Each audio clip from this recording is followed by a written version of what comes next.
అధ్యక్ష, ఈరోజు అందరి ఆమోదంతో శాసనసభ డిప్యూటీ స్పీకర్గా ఎన్నికైన మీకు వ్యక్తిగతంగా తెలుగుదేశం పార్టీ తరఫున కూడా మనస్ఫూర్తిగా అభినందనలు తెలియజేస్తున్నా. శుభాకాంక్షలు అధ్యక్ష. సినిమా రంగంలో ఇక్కడే మా మిత్రుడు పవన్ కళ్యాణ్ గారు ఉన్నారు. త్రిపుల్-ఆర్ ఎంత సంచలనం సృష్టించిందో నేటి రాజకీయాల్లో మీ చరిత్ర కూడా అంత సంచలనాన్ని సృష్టించిన దిశ. త్రిపుల్-ఆర్ సినిమాలో నాటు నాటు పాట ఎంత పాపులర్ అయిందో ఈ త్రిపుల్-ఆర్ రచ్చబండ కూడా అదే మరి పాపులర్ అయింది. దానికి ఒక చరిత్ర ఉంది. అలాంటి ఒక్కొక్కసారి జీవితంలో కొన్ని సమస్యలు వస్తాయి. ఆ సమస్యల్ని ధైర్యంగా ఎదుర్కోవడం చాలా ముఖ్యం. తిరిగి ఆ కుర్చీలో కూర్చుంటే నిండుగా కనపడుస్తున్నారు. అందరూ కూడా ఆఫ్గా కొత్త కనపడుస్తారు, కానీ మీరైతే ఆ కుర్చీకి ఒక నిండుత్వాన్ని ఇచ్చారు. పంచకట్టు కూడా తెలుగు బిడ్డ పంచకట్టుతో వచ్చారు. చాలా సంతోషం. మిమ్మల్ని చూసినప్పుడు, ముఖ్యంగా ఈ కొత్త బాధ్యతలో మిమ్మల్ని చూసినప్పుడు చాలా సంతోషం కలుగుతూ ఉంది. మీరు తప్పకుండా మంచిగా రాణించాలని మనస్ఫూర్తిగా ఆకాంక్షిస్తున్నా. ఇక్కడుండే మెంబర్స్కి అందరికి కూడా ఒకసారి ఆలోచిస్తే వారి ప్రస్తావన కూడా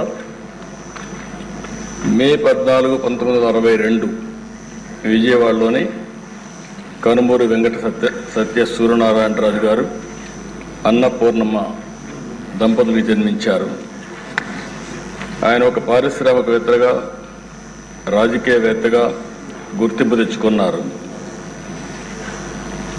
రఘురామకృష్ణరాజు గారు విశాఖపట్నంలోని ఆంధ్ర విశ్వవిద్యాలయంలో పోస్ట్ గ్రాడ్యుయేషన్ చేశారు. డిస్టింక్షన్లో పాస్ అయ్యారు.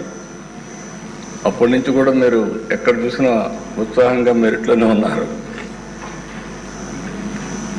ఆయన మొదటి నుంచి మెరిట్ స్టూడెంట్. ఇండస్ట్రీ కూడా విద్యుత్ రంగంలో, ఎడిబుల్ ఆయిల్స్లో ఇలాంటి వ్యాపారాలు కూడా చేసి గుర్తింపు తెచ్చుకున్నారు. వాళ్ళ కుటుంబానికి కూడా రాజకీయ నేపథ్యం ఉంది. శిరీష్ రాజు గారు, వీళ్ళ తాతగారు, ఆయన జిఎస్ రాజు గారు 1958 నుంచి 64 వరకు ఏపీ లెజిస్లేటివ్ కౌన్సిల్ పదవికి మొట్టమొదటిసారిగా డిప్యూటీ చైర్మన్గా పనిచేశారు. ఇంకో పక్క సిరీస్ ఫార్మా ఎస్టాబ్లిష్ చేశారు అప్పట్లోనే, కానీ కొన్ని కారణాల వల్ల దాన్ని ముందుకు తీసుకుపోలేకపోయారు. కానీ లేకపోయింటే ఈరోజు రిచెస్ట్ మ్యాన్ ఆంధ్రప్రదేశ్లో ఆయనే ఉండేవాడు. అప్పట్లో ఫార్మా అనేది చాలా ముఖ్యం. మన డిప్యూటీ స్పీకర్ గారు 19లో నర్సాపూర్ ఎంపీగా పోటీ చేసి గెలిచారు. అయితే వీరి ఆలోచన, వీరి వ్యక్తిత్వం మామూలుగా ఉండేవాళ్ళకి అడ్జస్ట్ కాలేరు. ఏదున్నా సరే ఫ్రాంక్గా మాట్లాడతాడు. మనసులో కల్మషం ఉండదు. ముందు వెనుక చూడకుండా మాట్లాడుతూ ఉంటారు. ఎందుకంటే ఓసారి ఫ్రాంక్గా ఉండేటప్పుడు కొన్ని సమస్యలు కూడా వస్తాయి. అయితే నేను చాలా రోజుల నుంచి వాటిని దగ్గరగా చూస్తున్నా. ఎక్కడన్నా తప్పులున్నప్పుడు కానీ, ఎక్కడన్నా ఇది ఉన్నప్పుడు కానీ, చెప్పాలనుకున్నప్పుడు కానీ కొండ బద్దలు కొట్టి చెప్పడం వారి మనస్తత్వం. ఓసారి అలాంటి మనస్తత్వమే కొన్ని ఇబ్బందులకు గురి చేస్తుంది. అలాంటి ఇబ్బందుల్లోనే వారు ఎంత టార్చర్ అనుభవించారో ఒక ఉదాహరణ మాత్రం. ఆయన మీరు చూస్తే పోయిన గవర్నమెంట్ ఎప్పుడైనా సరే ప్రభుత్వాలు ఒక సంస్కరణ చేయడం, ఒక అభివృద్ధి చేయడం, లేకపోతే సంక్షేమ కార్యక్రమాలు చేయడం వల్ల ఎక్కడికక్కడ ఒక పాపులారిటీ వస్తుంది. కానీ పోయిన ప్రభుత్వం ఒక టెర్రరిజం, గవర్నమెంటే ఒక టెర్రరిజాన్ని స్పాన్సర్ చేయడం అనేది చాలా దిక్కలు జరగదు. ఏ కొద్ది ఉదాహరణలు మాత్రం మనకు ఉంటాయి. అలాంటి చూసినప్పుడు సొంత ఎంపీ విభేదించినప్పుడు, డిఫర్ అయినప్పుడు కావాలంటే మనం దూరంగా ఉంటాం, అది వేరే విషయం. కానీ ఏ విధంగా ఆయన పైన కక్షగట్టి పనిచేశారో, ఏ విధంగా కుట్రబన్నారో మనం ఒక్కసారి గుర్తుపెట్టుకోవాల్సిన అవసరం ఉంది. ముందు బెదిరించారు, భయపెట్టాలని చూశారు, కానీ ఏమాత్రం తగ్గలేదు. ఈయన నమ్ముకున్న సిద్ధాంతం ప్రకారం ముందుకు పోయి మాట్లాడే పరిస్థితికి వచ్చారు. అయితే మనం అందరం కూడా చూస్తే అలాంటి సందర్భంలో ఏకపక్షంగా తన సొంత ఎంపీ మీద రాజద్రోహం కేసు నమోదు చేసి, లేని కేసును నమోదు చేసి, ఆయన ఏమి కుట్రలు చేయలేదు, రాజద్రోహం చేయలేదు, లేకపోతే ఏదో పెద్ద ఇచ్చేసే సందర్భం లేవు. మనందరూ కూడా తెలుసు. రాజద్రోహం కేసు నమోదు చేసి 2021 మే 14వ తేదీన, మే 14వ తారీఖున ఆయన పుట్టినరోజు. ఆ పుట్టినరోజు ఆయన అరెస్ట్ చేసి పైశాచిక ఆనందం పొందాలనే ఉద్దేశంతో ఆయన అరెస్ట్ చేశారు. ఆ రోజు మీరు చూస్తే ఒక ఎంపీ పోలీస్ కస్టడీలో టార్చర్ చేయడం దేశంలోనే ఒక పెద్ద సంచలనమైంది.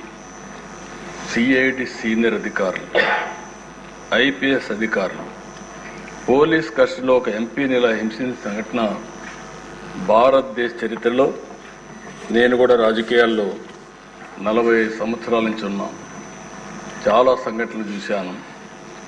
ఇదే మొదటి సంఘటన, ఇదే ఆఖరి సంఘటన నా అభిప్రాయం. నేను ఎప్పుడు చూడలేదు ఇలాంటి సంఘటన, ఎప్పుడు వినలేదు. ఆ రోజు మీరు చూస్తే 2021 మే 14వ తేదీన రఘురామరాజు గారి పైన సమోటోగా కేసు పెట్టారు. ప్రభుత్వాన్ని కూలదోయడంలో భాగంగా కుట్ర చేశారని రాజద్రోహం కేసు పెట్టారు. TV5 ABNతో కలిసి కుట్ర చేశారని ఆరోపించారు. 9 గంటలకు కంప్లైంట్ పెట్టారు. 10 గంటలకు FIR నమోదు చేశారు. మధ్యాహ్నం 2 గంటలకు హైదరాబాద్లో ఇంట్లో ఉంటూ వచ్చి అరెస్ట్ చేశారు. అంటే మీరు గుర్తుపెట్టుకోవాల్సింది, 9 గంటలకు కంప్లైంట్ ఇస్తారు, 10 గంటలకు FIR రిజిస్టర్ చేస్తారు. ఆంధ్ర పోలీసులు హైదరాబాద్కు వచ్చి 2 గంటలకు అరెస్ట్ చేసి అక్కడి నుంచి ఈయన తీసుకొస్తారు. ఆ రోజు శుక్రవారం నేరుగా, మళ్ళా దీనికి శుక్రవారానికి కూడా ఒక సిగ్నిఫికెన్స్ ఉంది. శుక్రవారం అయితే ప్రొక్లైన్ వచ్చి ఎక్కడికక్కడ కూల్చివేతలు చేస్తారు. శుక్రవారం కానీ అరెస్ట్ చేస్తే కోర్టు ఉంటుంది కాబట్టి జైల్లో పెట్టొచ్చని ప్రయత్నం చేస్తూ కరెక్ట్గా అదే శుక్రవారం ఎంపిక చేసుకొని ఇక్కడికి తీసుకొచ్చారు. ఇక్కడ చూస్తే గుంటూరు సిఐడి ఆఫీస్ వారు కొన్ని విషయాలు చెప్పారు. తర్వాత బయట వచ్చినాక నేను ఆ రోజు ఒక పార్టీ అధ్యక్షుడిగా రాష్ట్రంలో ఎవరిని అరెస్ట్ చేసినా పార్టీతో సంబంధం లేకపోయినా, రాజకీయాల్లో సంబంధం లేకపోయినా, వాళ్ళు ఎవరిని అరెస్ట్ చేసినప్పుడు సోషల్ యాక్టివిస్టులు అరెస్ట్ చేస్తే కూడా మళ్ళా వాళ్ళని బైక్ తీసుకురావడానికి ప్రయత్నం చేసేవాడిని. ఆ పరిస్థితిలోని ఈయన కేసు కూడా నేను నేరుగా పర్యవేక్షిస్తూ ఎప్పటికప్పుడు పార్టీలో మేము మాట్లాడుకుంటూ వస్తున్నాం. ఆ రోజంతా కూడా ఆయన అరెస్ట్ చేసినప్పుడు నుంచి తీసుకువచ్చే దారిలో కానీ ఏమేం జరుగుతుందో ఎప్పటికప్పుడు మానిటర్ చేస్తున్నాం. అదే రోజు రాత్రి 5గురు ముసుగులో వచ్చి ఎంపీ పైన విపరీతంగా, అంటే పోలీస్ కస్టడీలో ఉండేటప్పుడు పోలీసులు వాళ్ళ దగ్గర పెట్టుకున్న రాత్రిలో ఈయన పైన దాడి చేయడం అనేది, పోలీసులు ఇలాంటి తప్పుడు పనులు చేయడంలో ఏ విధంగా మనసు వచ్చిందో నాకైతే అర్థం కాలేదు. కాళ్ళు కట్టేసి టిపికల్గా లాఠీలు రబ్బర్ బెల్ట్తో 5 దఫాలుగా, అంటే ఆ రబ్బర్ బెల్ట్ కూడా ఆయన చెప్పినట్టు ఆ రోజు నేను విన్నాను. అప్పుడే బైపాస్ కూడా చేశారు. అరికాళ్ల పైన, ఆ కాళ్ల పైన కొడితే అది ఐడెంటిఫై చేయలేదు. ఈవెన్ డాక్టర్స్ ఇది చేసినా కూడా ఐడెంటిఫై చేయలేరనే ఉద్దేశంతో విపరీతంగా కొట్టి రాత్రంతా కూడా ఇది చేశారు. అప్పటికే హార్ట్ సర్జరీ అయింది. గుండె మామూలుగా సర్జరీ అయినప్పుడు కొంచెం ఇబ్బందులు కూడా ఉంటాయి. అలాంటిది మంచం మీద ఎక్కి రొమ్ముల పైన కూడా ఎక్కి విపరీతంగా కొట్టి తీవ్రంగా హింసించారు. వాళ్ళు హింసించిన విధానం మీరు చూస్తే ఎక్కడికక్కడ మంచం కోళ్ళు కూడా కింద నుండే కాళ్ళు కూడా ఇరిగిపోయే పరిస్థితికి వచ్చాయి. మామూలుగా అక్కడ సిఆర్పిఎఫ్ సెక్యూరిటీ ఉంటుంది. అలాంటి సిఆర్పిఎఫ్ సెక్యూరిటీ లేకుండా పంపించేశారు. రాత్రంతా తీవ్రంగా హింసించారు. తీవ్రమైన బూతులు తిట్టారు. రచ్చబండ పెట్టి ముఖ్యమంత్రి బెయిల్ రద్దు చేయమంటావు అంటూ కొడుతూ తీవ్రంగా క్షోభకు గురి చేశారు. ఒక సర్కిల్ ఇన్స్పెక్టర్, హెడ్ కానిస్టేబుల్ కాపలా ఉంటారు. ఇద్దరిని బయట పంపించి అదే సమయంలో ముసుగులు వేసుకుని వాళ్ళు వచ్చి, నేను అడిగాను ఆ రోజు కూడా వారిని అడిగాను, వారిని గుర్తుపెట్టగలుగుతారా అంటే గుర్తుపెట్టడానికి వాయిస్ చూస్తే ఏమైనా చెప్పగలుగుతానేమో, కానీ ఎక్కడైతే ముసుగు వేసుకొని వచ్చారు, ముసుగు వేసుకొని వచ్చేసి ఇవన్నీ వెళ్ళిపోయారని చెప్పారు. ఆ రోజు రాత్రి అంతా కూడా మేము కూడా జాగారం చేసే పరిస్థితికి వచ్చాం. మొదటి రోజు సాయంత్రం వరకు ఉదయం తీసుకురాలేదు, కోర్టులో ప్రొడ్యూస్ చేయలేదు. ఎందుకు ప్రొడ్యూస్ చేయలేదని మేము వాకప్ చేస్తామంటే ఇప్పుడు వస్తారు అప్పుడు వస్తారని చెప్పి కాలయాపన చేశారు. సాయంత్రం వరకు డిలే చేశారు. అంటే రాత్రంతా హింసించారు కాబట్టి ఆ దెబ్బలు కొంచెం నొప్పులు తగ్గిన తర్వాత ఐడెంటిఫై చేయకుండా ఈ నడవను కూడా నడవలేని పరిస్థితిలో ఉంటే కొంత సమయం ఇస్తే నడుస్తాడనే ఉద్దేశంతో ఆ రోజు 5 గంటలకు గుంటూరు కోర్టులో హాజరుపరిచారు. అప్పటికే మేము చూస్తున్నాం, టీవీలో వస్తూ ఉంటే అవి కూడా వాచ్ చేస్తున్నాం. మనిషి కుంటుకుంటూ నడుస్తున్నాడు, అంటే ఏదో జరిగింది అనేది వాచ్ చేసుకుంటూ ఉన్నాం. అక్కడి నుంచి ఎప్పటికప్పుడు మేము ఏం చేయాలనో లాయర్స్తో ఎవరితో మాట్లాడుకుంటూ వచ్చాం. మళ్ళీ వాళ్ళు చెప్పింది, వారే వచ్చి చెప్పింది, కస్టడీలో కొట్టిన విషయం కోర్టులో చెప్తే ఈ రాత్రికి మళ్ళీ మా కస్టడీకి వస్తావు, అక్కడ చంపేస్తామని బెదిరించారు. ఈ విషయాన్ని చూసినప్పుడు ఈ రాష్ట్రంలో కూడా ఇవన్నీ జరుగుతాయా అనే ఆశ్చర్యం కలుగుతుంది. అయితే మేజిస్ట్రేట్ దగ్గరికి వచ్చిన తర్వాత ధైర్యం చేశాడు.